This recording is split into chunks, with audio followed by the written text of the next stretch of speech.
For the barbell Romanian deadlift, you're gonna need a barbell and you're gonna need a rack.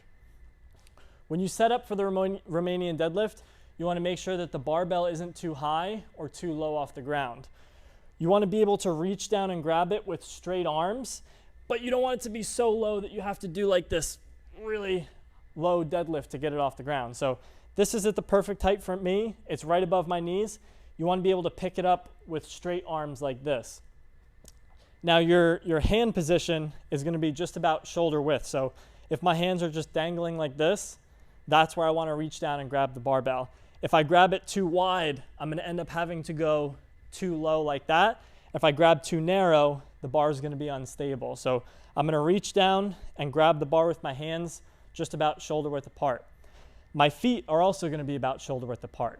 Your feet should be in the same position you would jump from. So if I was just going to jump, that's about where my feet would be.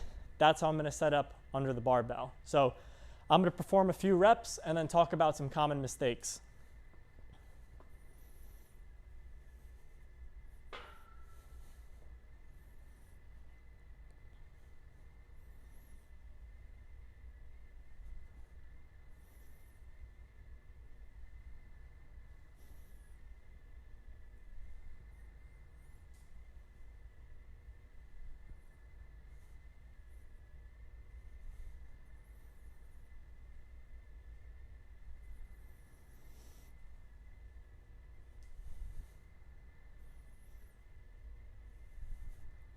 When you're done with the Romanian deadlift, you're gonna walk in, make sure you place the barbell against the rack, and then lower it down. You don't wanna be searching for those J hooks after you're tired and you just finished a set and end up missing the J hook and getting hurt. So always walk it in and then drop it down. So a couple things about the Romanian deadlift.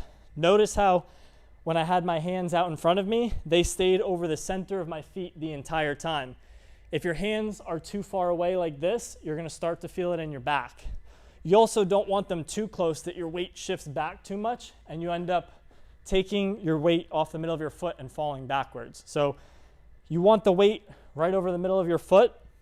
So make sure that your hands and the barbell with the weight stays directly over the middle of your foot.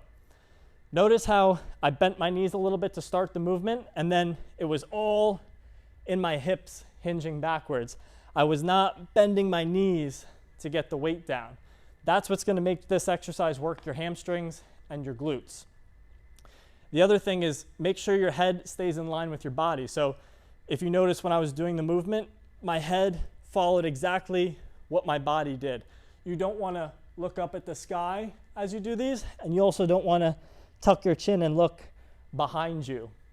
Make sure your back stays flat throughout the entire movement. So before you start, you want to take a big breath, brace your core like somebody's about to punch you in the stomach, and then think about hinging your hips back to lower the weight.